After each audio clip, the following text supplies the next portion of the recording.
Hi YouTube, this is Wyoming's Alcoholic. I am here today with a how-to video on front brake pads on a 2006 Chrysler Town and Country minivan. There's a lot of brakes in the industry, or I guess in the automotive world, that are all similar. Basically, I'll go through it with you. They're disc brakes on the front, drum on the rear. I'm not doing the rear because those are still good. I'm just going to do the front brakes today. So with that, let's get to it. Sorry I haven't uploaded a video in a while. As you can tell, I've got a new garage. So yeah, I moved. That's why I've been busy. Haven't uploaded in a while. So anyways, first thing we're going to do is we're going to lift the front of the van and take the front tires off. Okay. In Wyoming, it's been a like 40-degree week in the first week of January. Very bizarre. So, anyways, so we got the jack stand set behind under the control arm. I've got the jack there at the jack point. So you don't ever want to lift these from the front. I had a 2000, lifted it from the front, and it was all hooked into the radiator support. Ended up cracking the radiator, so I always suggest you lift them right there where you're supposed to for the spare tires. If you want to lift the whole front end off the ground, I would probably, I could look under there and figure out a better way to do it. But for this, I'm just going to do one side at a time anyway. So let's go ahead and pop this cover off here, right there at that tab. Shows you where to pop that off.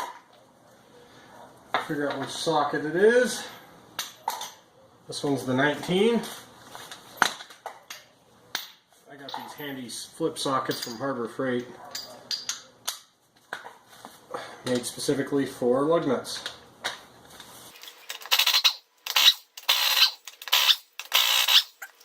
There we go, the lug nuts out. Alright. Okay, yeah, so this is the typical style. I have not pulled these apart yet, but basically we're going to take the caliper off the mounting bracket here for the caliper, and then there's a single piston back there, and we compress the piston, and then once we do that, we can put in the new pads and new hardware and go to work. Okay, so you can see this is the back side of the caliper. This is your brake line, comes into the caliper. This is what happens is when you're putting pressure through the brake line when you step on the brake, it actually causes fluid to push behind this piston I'm going to show you in here, and then it slides your brake pad into this rotor here. So this is the rotor. But anyways, yeah, there's two bolts on the back side of here. They're 12 millimeter. There's one up here and one down here. So we need to take those out first.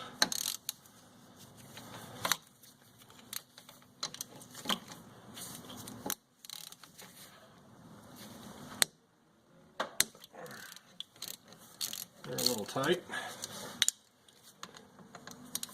So you can't see the one on the bottom, but it's there. Okay. Get both of those loose.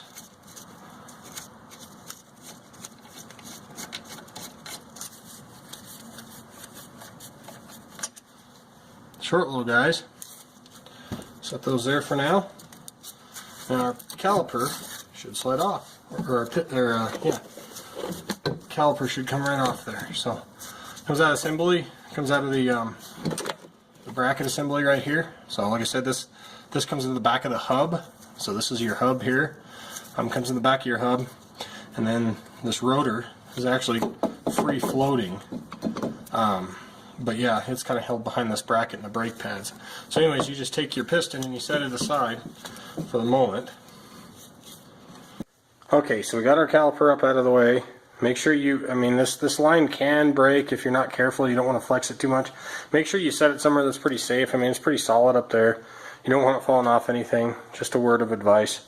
So yeah, we have the rotor here. Like I told you guys, it's just kind of free floating, and it's just kind of held in by the bracket that the caliper mounts on and the pads. See, and I caught that. Luckily, word to the wise, huh? Of course it would do that. Anyway, so yeah, just be careful with that. I think I was shaking it too much. But yeah, this pad, there's two notches, see? And the best way to remember this is just the curvature of this pad. just think of it as like a missing part of the rotor. So when you go to put them back on, of course, I ran a shop, so I'll still run the same shop. I had a tech, we had a vehicle come back, and they had actually put the pads on backwards. Don't ask me how that happened, but it did. So anyways, yep, so those goes in those little notches just like that. There's one on each side, but they have little hardware clips in here too. And guys, buy the better pads. The better pads come with the new hardware clips. Just buy the better ones. You're going to want to replace these clips anyways. So there's both of those. Then on the back side, it's just the exact same thing. Let's see if I can get a good shot for you guys on that too. This is basics and mechanics, so you know, you're probably not watching this video if you know how to do this. So anyways, or you're a subscriber, and I appreciate it. But this is all basic stuff. So pretty much this back brake pad, I've never done this holding the phone, but this back brake pad comes out the same as the front. If you need to, you can. Where my screwdriver went, but they pry out the same way, just out of those notches. And yes, that one was very low. 2 millimeters is the recommended minimum. I would replace them a little bit quicker than that. Did not go into the rotor. The rotor is still smooth, not even really glazed. But I don't know if you guys can see this, but that pad is right at the end of its life. That little sliver there is all that's left. So basically, yeah. So and then we got these pieces of hardware in here. Those clips are still on the back side, but we'll go ahead and install new ones. I'll show you the next step. The pads, the new pads. There's the kit here. Let's see. Those are just the new pieces of hardware. Like I said, you guys want, make sure you're going to want to replace the clips anyway. So, and that one thing I didn't notice or didn't note to tell you guys earlier. So the outside pad is this one, and it has the squealer. They're just squeal pads. Basically, what that means. And this one was getting close. Wasn't quite there. My phone sucks at focusing. I'm sorry, guys. But you can kind of see that bar comes to the edge, and basically this thing's riding against the rotor, okay? And this is kind of the float side, because the other side has the piston. The piston's actually pushing the other side in, but this one's always kind of riding there. But basically it kind of clamps it together anyways. I mean, both sides, but the other side's the side that's really getting pushed. So this one kind of rides here. And then that piston pushes on the back side of this, and like I said, this rotor's free floating. So basically it gets pinched between the two anyhow, just because of how the nature of how that force works. And so this would be riding there, and as you can see, it's getting real close, but it's just going to start squealing all the time every time you hit the brakes, because it's going to send this tab, okay, the squealer tab, into the rotor. So anyways, so yeah, the squeal tab on this 2006 Chrysler Town & Country goes on the outside. So next thing we're going to do is get these opened up and install those in there. Okay, we got these opened up. You can kind of see there's an elongated side on them, and then each side has a little retaining end. Basically the elongated side goes out to the big lip. You see the inside lip isn't as big, so it just sits in there just like this. You gotta kind of pop them in there sometimes. In theory, right?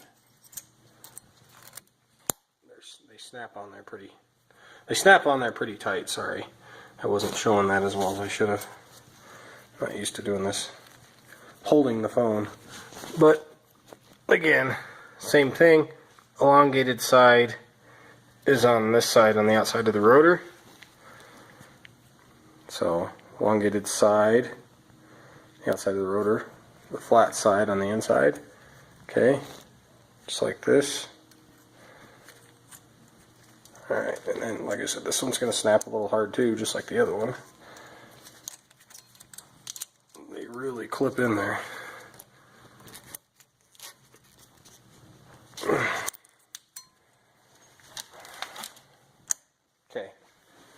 So set the back side first, the front side will clip over easier. Just figured that out. So, okay, so we've got 6 more, because there's 4 for each side. Just go ahead and throw those in the box.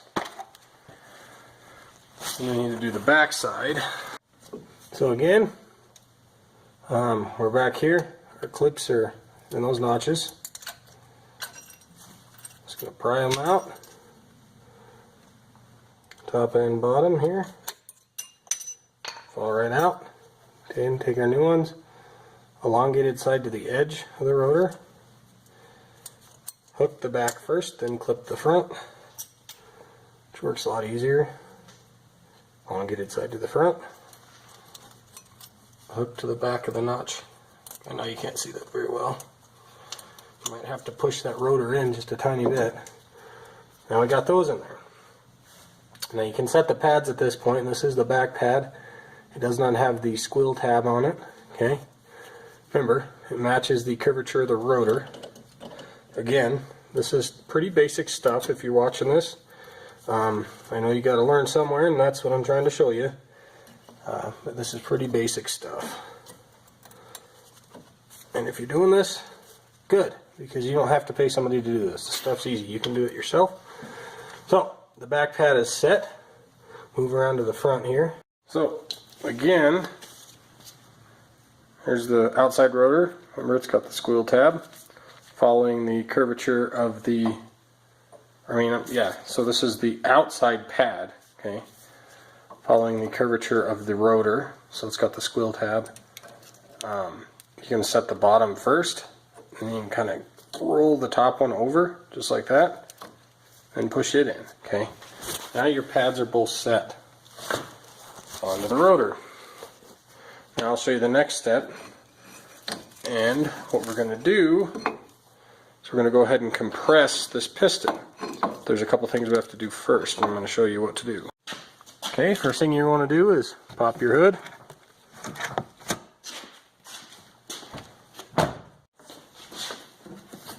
Get your hood open here.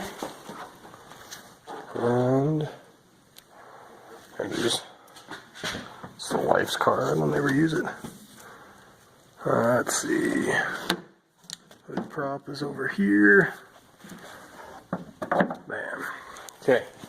Next thing you want to do is find your master cylinder. Now, if your brakes are as low as that, you're going to see a drop in fluid. I actually put more fluid in this in the meantime until I could change my brakes because my garage was completely full due to me just moving into here. So, okay, and this is actually my first YouTube how-to video to shoot in the garage. It's kind of exciting. Anyway, so you're going to pop that open. Next thing is you're going to go ahead and grab a C-clamp. Hopefully you have a C-clamp. And you can kind of see where we're going with this. Hopefully that's big enough. I'm going to drop the C-clamp back. See how we're going to... Yeah, we're good. Then you want to take the pad, the old inside pad is what I would recommend. You're going to put that against the piston just like so. I'm going to do this one-handed, but what we're going to do is we're going to compress the piston back into the caliper.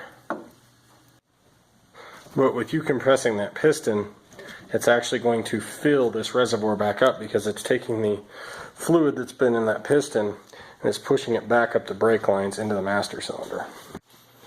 So, what you're doing, again, we're going to do this. You're going to take your C-clamp, you're going to go to the back of your caliper, okay, and then you're going to go onto the other side of your old pad. Okay.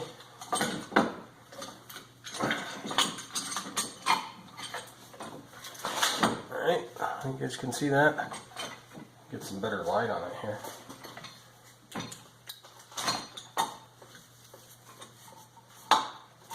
Alright, and you're just going to clamp that.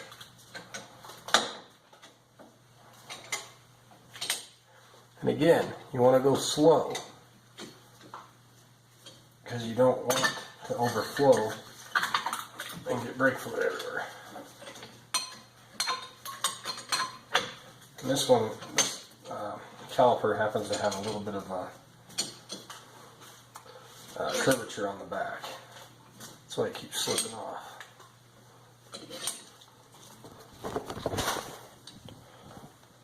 You can kind of see it's compressing. Some models of Fords you actually have to turn them as they go in, which is really weird. But pretty much this is the standard setup for how to do disc brakes.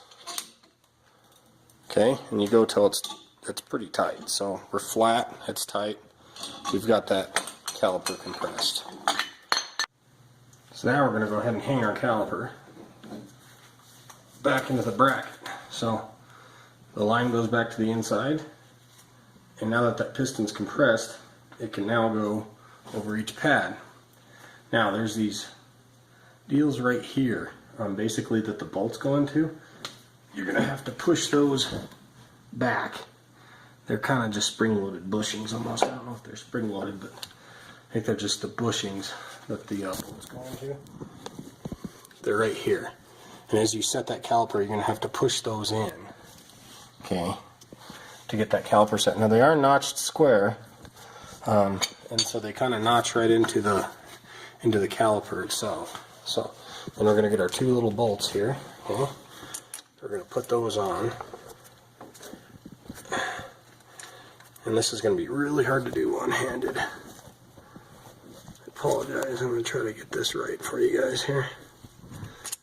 But you kind of have to feel around and move the caliper and start that bolt in there, just like that. You have to wiggle it back and forth a little bit. Okay, and then you got to come to the bottom and do the same thing. Wiggle it a little bit back and forth. That one I had to jerk a little bit to the side to get it started, but it started. Okay. Top one too. It started. I just have to pinch it in a little bit. And I like to go with my fingers as far as I can. Okay. Just to get things going. I still have my socket set up here. Like I said, this is a 12 millimeter. So I'm just going to go ahead and tighten these up. Remember, if the bolt is coming to you, like in this situation, it's usually right to tight and left to loose, right? Righty tighty, lefty loosey. If the bolt's coming to you, it's actually opposite. It's you know, of course, obviously it's in reverse, but again, novice stuff, but maybe you guys haven't done this stuff before. And that's why you're watching a video on how to change some front disc brakes, which is totally okay. Because I have to watch YouTube videos on plumbing. So it's all good. You do what you gotta do. Okay.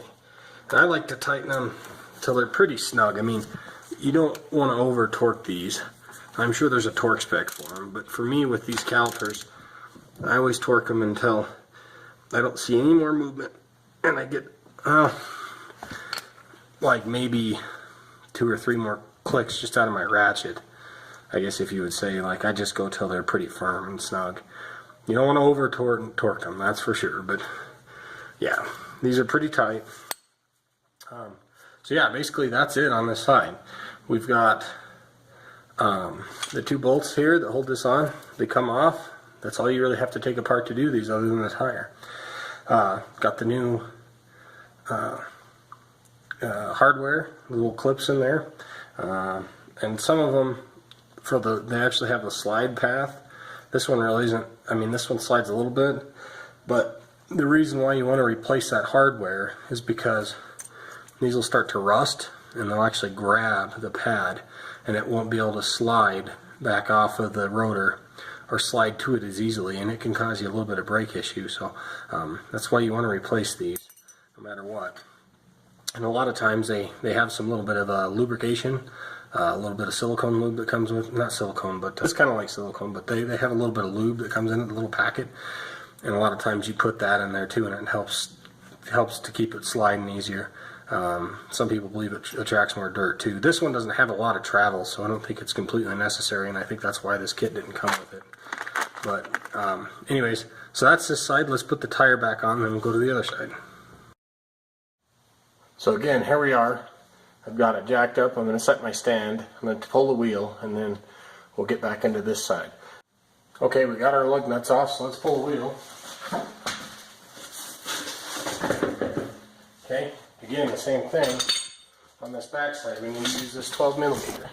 So we got this bolt that holds the caliper on this side, just the same as the other side, and we got this lower bolt. So we're going to take those two out right now.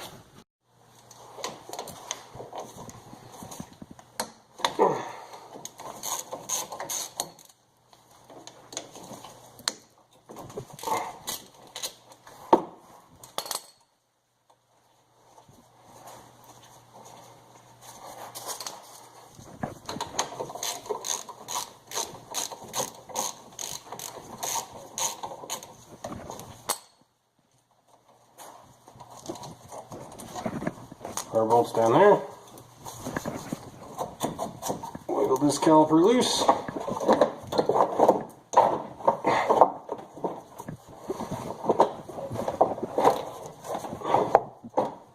We'll set him on the CB axle, or the axle there. Now we got to pop out these out after we take the pads out. So, pad first, the outside one. And this one doesn't have the squealer. The squealer on this one's on the inside. Or maybe it was that one, the other one too. Maybe not. That's how they came off on the other side anyhow.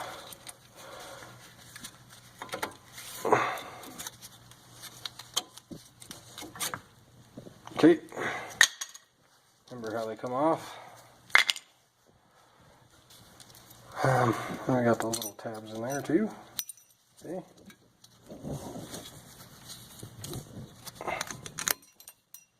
Taking out both of those. Put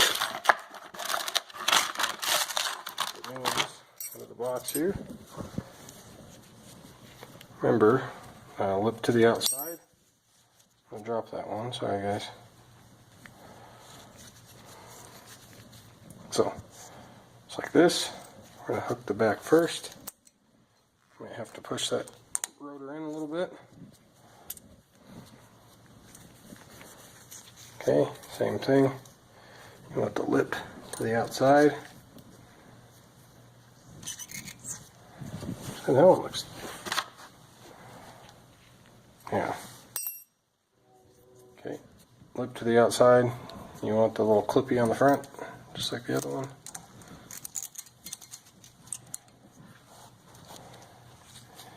So you can hook the back first and bring that front up. Got both of those set. Oh, my phone's having a hell of a... Okay, so we gotta get the right one here. Yep, so the flat side to the flat side here. So again, I'm gonna clip the back and then set the front. So hook the back. Oh, my phone won't turn on my dang light. So, yeah, you hook the back just like we did on the other side. And you clip the front down. Just like that. This crap's really hard one-handed. Hopefully give a better view on the top here. So, we have the big flat spot on the outside. So again, I come to the bottom here. So hook the back first to push the rotor in. So hook the back first and clip the front. Okay, so we got those hooked up. They're all correct. Okay, remember this little bend, or this little spring side, is going to come out on the outside, okay, on this end, and then on the inside it's going to stick towards the inside of the car. So basically you don't want those next to the rotor, you want the flat spot next to the rotor. And then these big flat tabs here, like I said, they're going to go on the big flat part where the groove is, and they're on each one. So be good to go there. So now we've got to set our pads and we've got to compress our caliper. And I did confirm on the other side that the one with the squeal tab was actually, as a matter of fact, on the outside. On this one, the one with the squeal tab came off of the inside. You can tell that because of the caliper mark here. So I'm going to put them back on the way I took them off. They don't look like they would be a big deal if you interchanged them either way. I don't know. I mean, because if you put the squeal tab on this side, you know, it's not really going to rub anything. You know what I mean? I mean, that's how the other side was. I don't see a problem with doing that. I mean, that's not going to hit the tire. I mean, it's not going to hit the rim. It's behind the... I mean, I don't know. So I'm going to go ahead and put this one on the outside like the other side is. I don't think it matters, honestly. If you're doing these on a 2006 Chrysler Town & Country, I really don't think it's going to matter which pad you put inside or outside. So I'm going to go ahead and put this one on the outside, how the other one's on the outside. Okay, so that's the inside pad, or the outside pad. We're going to set the inside pad. Okay. Pinch them together. Alright. So, got our pad set. Let's compress the caliper. Okay, we got it set up like we did on the other side. Got the old pad here against the caliper piston. And I got my C-clamp on it, so I'm going to start cranking it. My phone keeps running out of batteries too, so I'm kind of trying to hurry, but or not battery, but it keeps running out of memory. So we're going to go ahead and compress this all the way flat. Okay, we got it compressed all the way flat. Again, the reason we do that is so that we can get the caliper to fit back over the new pads and the rotor. So let's take that C-clamp off. Take the old pad out. Okay. Okay, remember, piston to the back side. Alright. And you had those little things there. Remember I showed you on the other side, you have to kind of push those in. So yeah, caliper, you kind of push these little deals in. I said they have two flat spots. So we got those, so now we need to start our nuts, or our bolts. And you just kind of wiggle it a little bit as you start them in there. Shouldn't have any issues. Okay, got those started. Let's go ahead and tighten them up. These are those two bolts I'm talking about. I'm just going to snug them up pretty good. Okay, there's the top one. And the bottom one right there.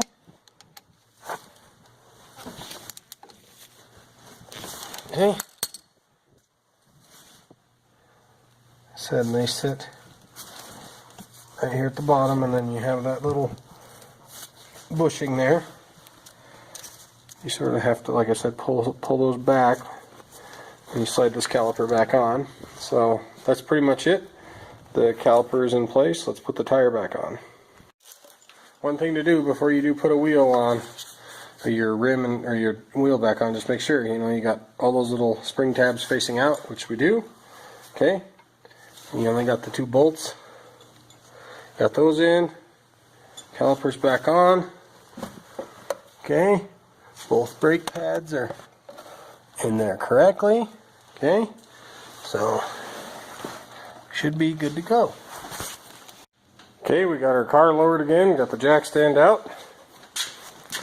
And I did verify that the brake fluid level has indeed come up. It's not over full, so that's good. Yours will probably do the same thing. It still has the same amount of brake fluid in it.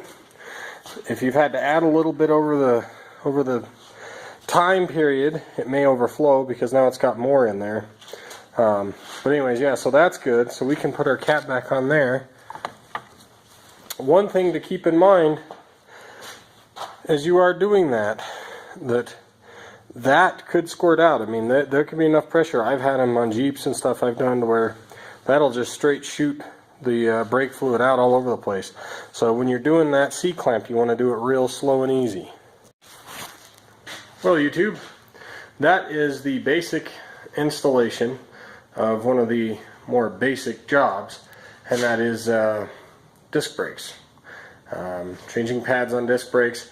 Those rotors were not warped, they weren't scarred, they weren't even glazed. So I didn't have to change those.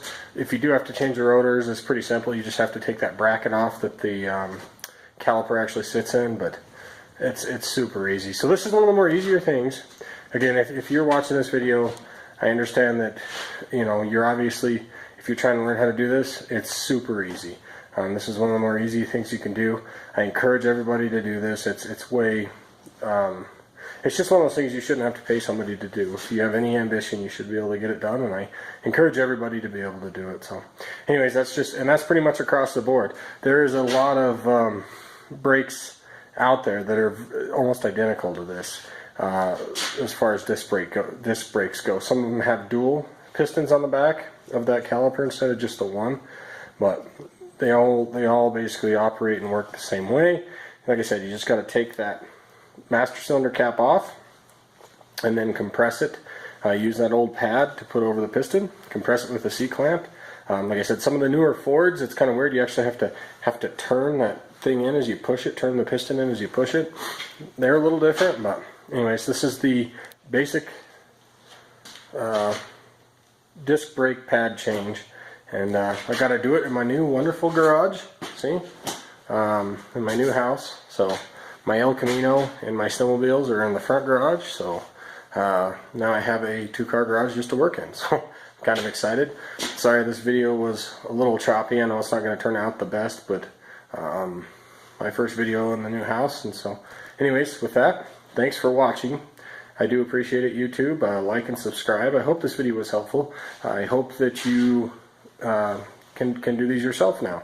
Like I said, one of the more simple and basic things, and like I said, I'll have to watch videos on plumbing and electrical stuff. So, but anyways, with that, that's what I was saying, is that that's what's great about YouTube, is that we can all do these how-to videos and we can all learn from each other and hopefully save some money and be able to be a little bit more self-sufficient in life, and that's kind of what the whole purpose is. So anyways, I do appreciate you guys watching. Like I said, like and subscribe.